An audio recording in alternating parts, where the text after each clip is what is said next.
Admiral Stone of the Galactic Council had never encountered anything like the human vessels before him. His 4 eyes narrowed as he studied the holographic displays, scaled fingers drumming against his command chair's armrest. The energy signatures pulsing across the screen defied conventional wisdom, multiple power cores, redundant systems, and layered defenses that seemed wasteful by Council standards. "High Commander," Officer Blue spoke up, his antenna twitching with barely contained anxiety, "these readings, they're unprecedented. The human vessels appear to operate on principles that contradict our established engineering doctrine." Stone dismissed the concern with a wave of his hand. "Every young race thinks they've discovered something special, Officer Blue. We've maintained order in this galaxy for 10 millennia. Their deviation from proper engineering principles only proves their primitive nature." The massive command center of the First Fleet buzzed with activity as officers moved between stations, analyzing the strange readings from Earth's defense fleet. Through the bridge's panoramic window, the darkness of space was punctuated by the familiar purple glow of Council vessels, each one a testament to 10,000 years of refined engineering. "Sir," Officer Red approached, holding a data pad with trembling hands, "Intelligence Division has flagged these vessels for immediate attention. The structural analysis shows." "Spare me the details," Stone interrupted, his scaled face showing clear disdain. "I've contained 17 different species in my career. These humans will be no different." But as the preliminary reports continued to flood in, even Stone's unwavering confidence began to show hairline cracks. The human ships seemed to operate on fundamentally different principles. Where Council vessels prized efficiency and elegance, achieving maximum output from single, carefully calibrated systems, the human ships appeared to be built like floating fortresses, with redundant systems layered upon redundant systems. "High Commander," Officer Blue persisted, "our scans indicate that even their smallest vessels contain at least 3 separate power cores, each capable of independently maintaining ship operations. The energy cost alone." "Precisely my point," Stone cut in.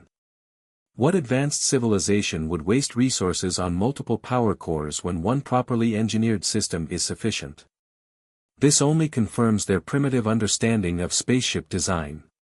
The fleet of 20 Council warships moved into standard containment formation, their sleek purple hulls reflecting distant starlight. Each vessel was identical, the product of millennia of refined engineering, each system optimized for maximum efficiency with minimum redundancy. Through the main viewport, the human vessels came into clear view.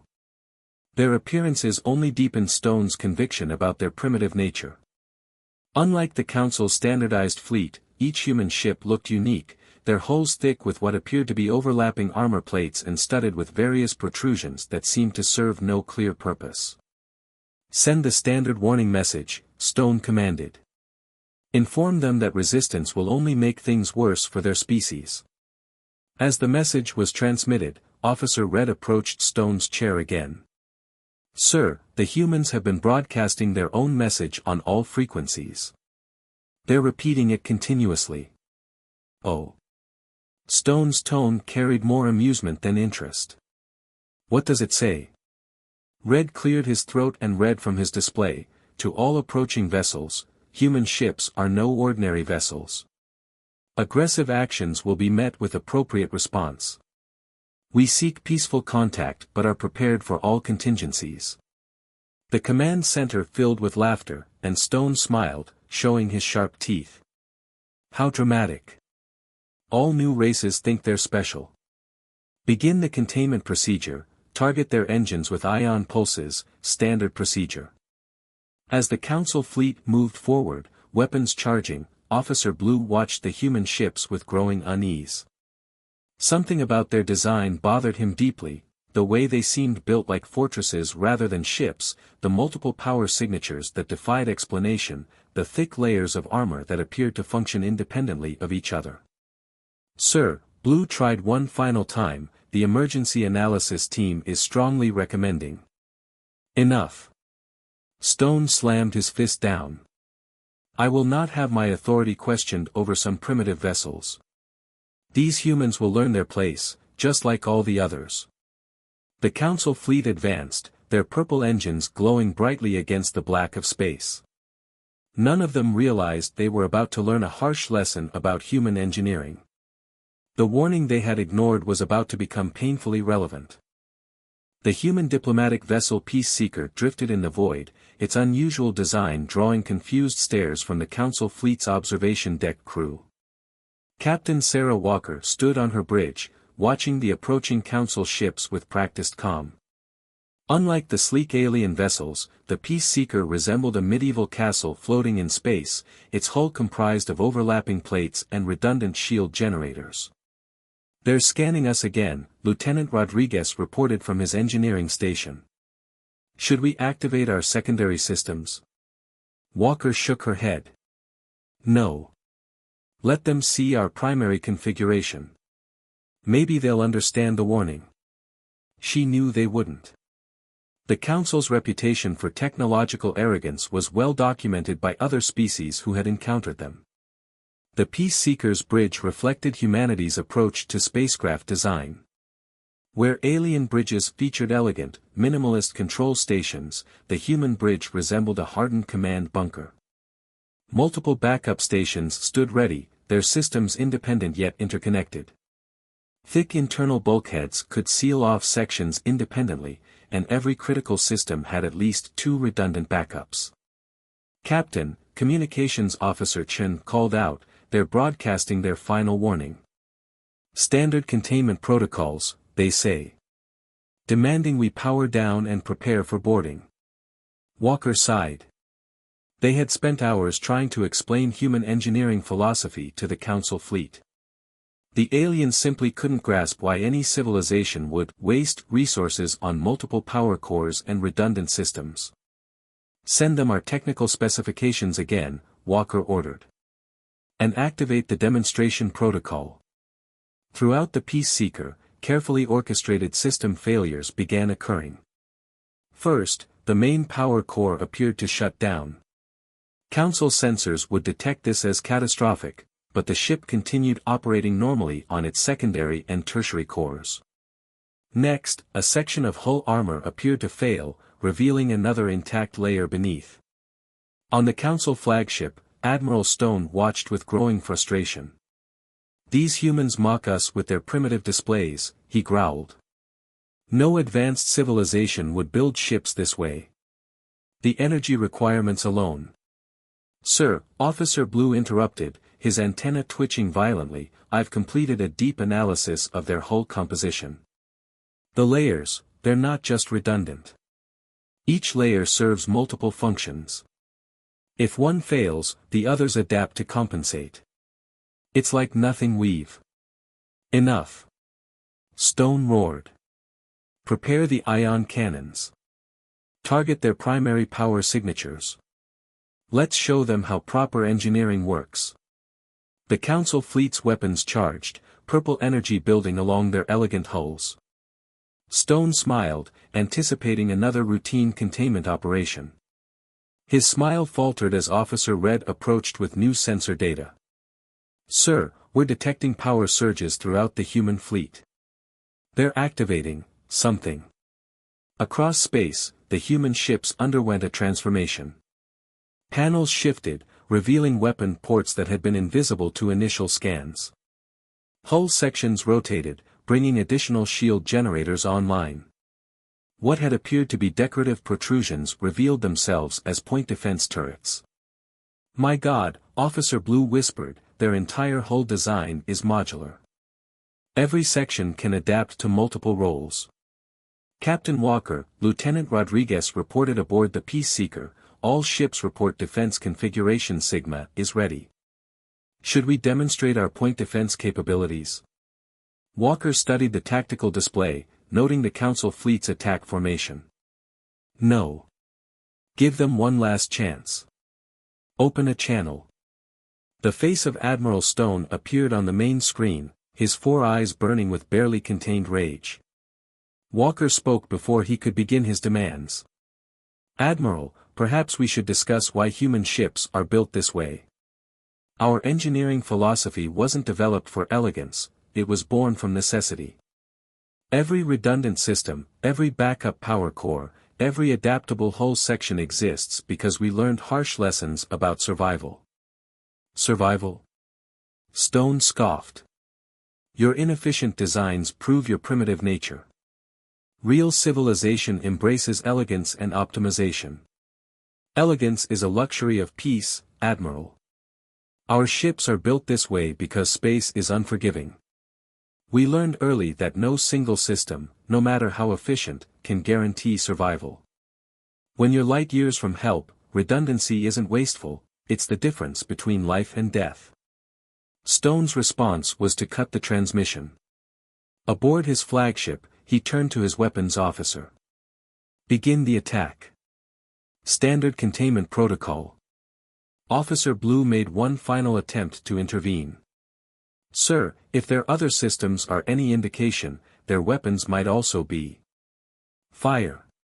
Stone commanded. The Council fleet's ion cannons discharged simultaneously, purple energy lancing across space toward the human vessels. Stone waited for the familiar sight of ships losing power, their single efficient cores disabled by the ion assault. Instead, the impossible happened. The ion beams struck the human ships, and seemed to be absorbed by their outer hull layers. Moments later, those same hull sections began glowing with stored energy.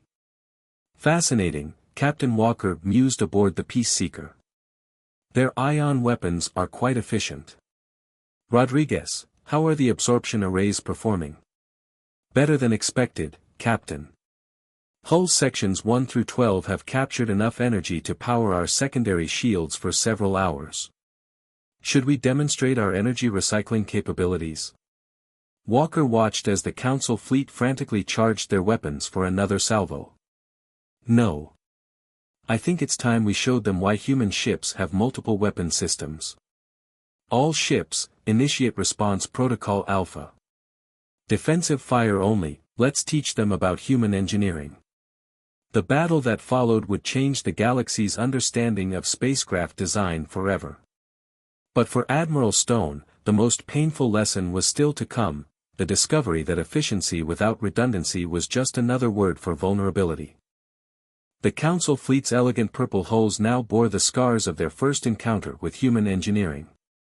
Admiral Stone stood rigid at his command station, all four eyes fixed on the tactical display as his officers scrambled to make sense of what they'd just witnessed.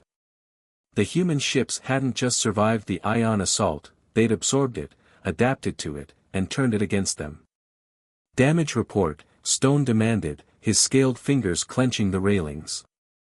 Officer Red's antenna drooped as he delivered the news. Sir, ships 7 through 12 report complete power loss. The humans somehow reflected our ion beams back at us, but, modified. They penetrated our shields as if they weren't even there. Impossible, Stone whispered, but the evidence floated before him.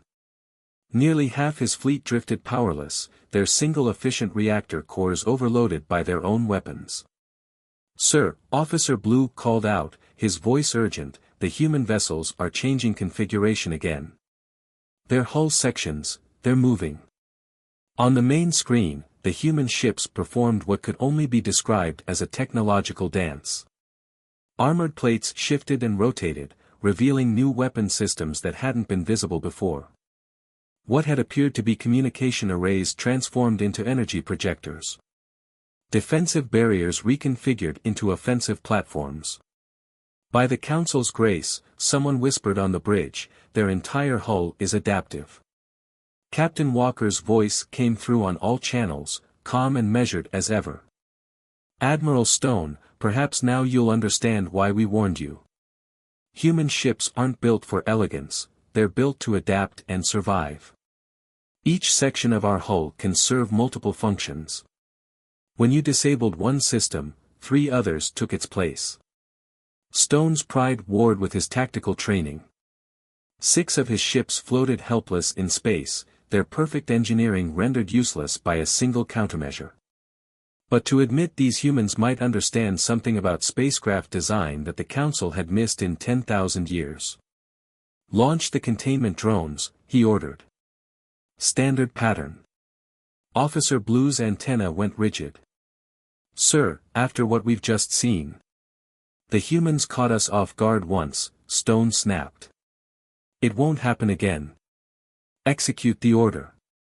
From the remaining Council ships, swarms of automated drones emerged, their purple hulls gleaming. These were the pride of Council engineering, single-purpose machines designed to attach to enemy vessels and disable their systems.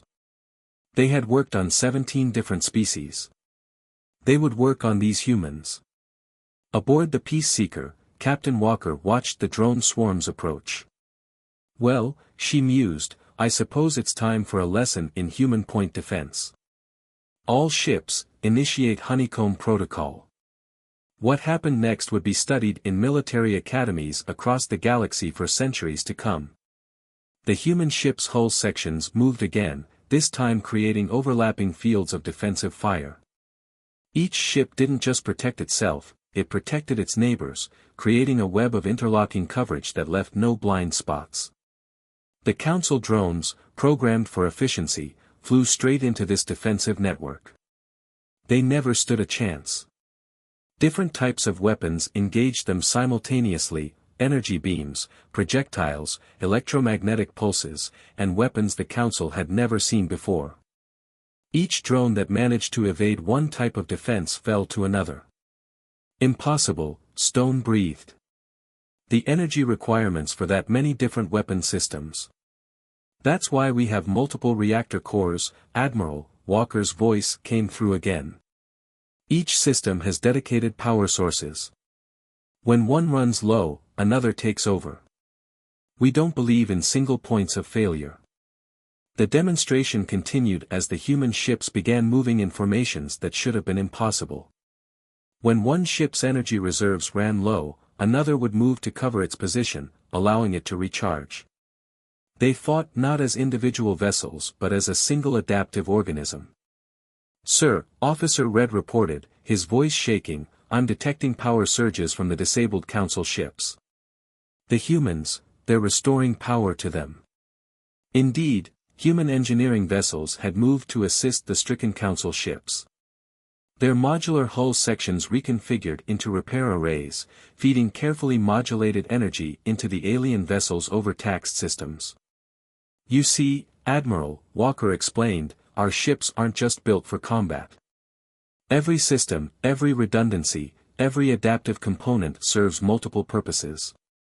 We can destroy, yes, but we can also repair, assist, and save lives. That's the true purpose of human engineering, not just survival, but ensuring everyone survives." Stone watched in stunned silence as his disabled ships came back online, their systems restored by the very vessels he had dismissed as primitive. His entire understanding of proper engineering was being challenged, and for the first time in his 40-year career, he began to wonder if perhaps the Council didn't know everything after all. But the greatest shock was yet to come. As the human ships continued their rescue operations, their hulls began to reconfigure once more, revealing capabilities that would force the Council to completely reevaluate their understanding of spacecraft design, and their place in the galaxy. As the Council ships recovered from their first real defeat in centuries, Admiral Stone faced a decision that would define his career. The human vessels before him had not only neutralized his fleet's attack but were now revealing capabilities that defied conventional physics. His pride warred with his duty to protect Council lives. "Sir," Officer Blue reported, his antenna vibrating with excitement, "you need to see these readings. The human ships are generating quantum fields we've never encountered before." The main display showed the Peaceseeker undergoing another transformation. Its hull sections weren't just moving anymore, they were phase-shifting, creating overlapping dimensions of spacetime that seemed to bend reality itself. "Captain Walker," Stone transmitted, his voice carefully controlled, "what exactly are we witnessing?" "Admiral," Walker responded, "what you're seeing is why we tried to warn you. Our ships aren't just built with physical redundancies. They're designed to manipulate the fabric of spacetime itself. Each hull section can generate its own quantum field, allowing us to exist in multiple dimensional states simultaneously. The demonstration that followed left the council officers speechless. The human ships began exhibiting capabilities that seemed to violate the laws of physics. When one section was attacked, it would phase shift into another dimension, letting the attack pass harmlessly through. Damaged sections would temporarily exist in a time dilation field, giving repair crews hours to work while only seconds passed outside. The energy cost.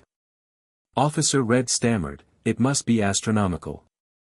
"That's why we have multiple reactor cores," Walker explained. "Each one operates in a different quantum state. When one depletes, another takes over instantly. We learned long ago that the key to surviving in space isn't about single, efficient systems, it's about having options." Stone watched as the human ships demonstrated their full capabilities. They could create temporary wormholes for instant tactical repositioning. Their weapons could fire from multiple dimensional states simultaneously, making them nearly impossible to defend against. Even their communication systems operated across quantum boundaries, making them impossible to jam or intercept. But why? Stone finally asked, his voice barely a whisper. Why build ships with such complexity? Because space is vast, dangerous, and unforgiving, Walker replied. We learned early in our exploration that no single system, no matter how efficient, could guarantee survival. Every redundancy, every backup, every quantum-shifted hull section exists because we lost ships and crews learning these lessons. The Peaceseeker's hull shifted again, revealing what appeared to be massive energy collection arrays. These systems, Walker continued, were developed after we lost a colony ship to a sudden solar flare. Now our ships can absorb and redirect even the most powerful energy surges. Another transformation showed medical bays that could operate in temporal stasis. These came after a plague nearly wiped out a deep space expedition. Now we can treat any medical emergency by literally stopping time within quarantine zones. Each revelation showed how human engineering had evolved not through a desire for elegance, but through hard-learned lessons about survival. Every system, every redundancy, every seemingly impossible capability existed because humans had faced disaster and refused to let it happen again. "Sir," Officer Blue interrupted, his voice urgent, "long-range sensors are detecting a Class X solar storm approaching. Our shields won't be able to handle it." Stone felt his heart sink. A Class X storm would destroy his entire fleet. Even with their power restored, Council ships lacked the shielding to survive such an event. He looked at the human vessels, their impossible technology now humanity's only hope for survival. "Captain Walker," he transmitted, swallowing his pride, "I formally request assistance for my fleet." Walker's response was immediate. "Of course, Admiral. All ships, initiate Protocol Sanctuary. Extend quantum shields to cover the Council fleet." The human vessels moved into formation around the Council ships. Their hull sections shifted once more, generating overlapping quantum fields that created a protective bubble of altered spacetime. As the solar storm approached, Stone and his crew witnessed firsthand why human ships were built the way they were. The storm that should have annihilated them instead crashed harmlessly against the quantum shields. The human ships absorbed the intense energy, redirected it, stored it, and even used it to recharge their systems. What would have been certain death for a conventional fleet became merely another demonstration of human engineering principles. But as the storm passed and the Council fleet floated safely in the protective embrace of human technology, no one realized that the greatest revelation was yet to come. The true purpose of humanity's impossible ships was about to be unveiled, and it would change the galaxy forever. In the aftermath of the solar storm, Admiral Stone stood on the observation deck of the Peaceseeker, watching his fleet safely nestled within the quantum shields of the human vessels. Captain Walker had invited him aboard to understand the true purpose behind humanity's engineering philosophy. What he was about to learn would reshape the galaxy's future. "Your ships didn't just save us from the storm," Stone acknowledged, his 4 eyes taking in the seemingly impossible technology surrounding him. "They turned a deadly threat into an advantage. Walker nodded, leading him through corridors that shifted and reconfigured as they walked. That's the core of human engineering, Admiral. We don't just build ships to survive threats, we build them to transform threats into opportunities. They entered what appeared to be a massive circular chamber, its walls lined with quantum processors and dimensional anchors. At the center stood a holographic display of the galaxy, but unlike any Stone had seen before. It showed energy patterns, dimensional rifts, and quantum anomalies he'd never known existed. This is why our ships are built the way they are, Walker explained. We discovered something terrible about our galaxy, Admiral. Something the Council, with all its elegant engineering, missed entirely. The holographic display zoomed in on various sectors, showing massive quantum disturbances approaching from the galactic rim. The galaxy is dying, Walker stated simply. Or rather, it would be, if left unchecked. These quantum cascade failures will reach populated space within a century. When they do, conventional technology will be useless. Stone felt his scales bristle. Impossible. Our sensors would have detected. Your sensors are designed for efficiency, not dimensional awareness, Walker interrupted gently. Your ships are built to operate in stable spacetime. Ours are built to operate where spacetime itself is breaking down. The truth dawned on Stone with devastating clarity. Every seemingly redundant system, every overlapping quantum field, every impossible capability of human ships suddenly made perfect sense. They weren't just warships or exploration vessels, they were tools for galactic preservation. The multiple reactor cores, he whispered. Allow us to generate counter-resonance fields in multiple quantum states simultaneously, Walker confirmed. The adaptive hull sections can restructure local spacetime, stabilizing areas affected by the cascade failures. And the dimensional shifting capabilities. Let us operate in regions where normal spacetime has already collapsed, allowing us to repair the damage from within. Stone watched as the holographic display showed simulations of human ships at work, their impossible technology holding the galaxy together one quantum field at a time. Your entire engineering philosophy was developed specifically for this crisis, Walker finished. We knew conventional ships, no matter how efficient, could never handle quantum cascade failures. We needed vessels that could adapt to anything, survive anything, and transform chaos itself into usable energy. The demonstration continued as Walker revealed humanity's grand plan. Their ships weren't just individual vessels, they were nodes in a vast network designed to stabilize the entire galaxy. Each redundant system, each backup power core, each adaptive hull section was part of a larger pattern. When properly positioned, human ships could create a quantum web spanning entire sectors, reinforcing the fabric of spacetime itself. We tried to warn the Council, Walker said softly. Not about our military capabilities, but about this. We need your help, Admiral. Human ships can handle the quantum cascade failures, but we don't have enough of them to cover the entire galaxy. We need the Council's resources, your infrastructure, your shipyards, but redesigned according to our principles. Stone thought of his elegant, efficient fleet, now seeming hopelessly fragile against the threat Walker had revealed.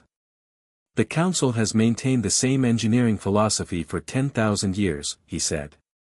To change now would mean survival, Walker finished. Not just for humanity, not just for the Council, but for every species in the galaxy. The Peace Seeker's hull shifted again, revealing its final and most important configuration.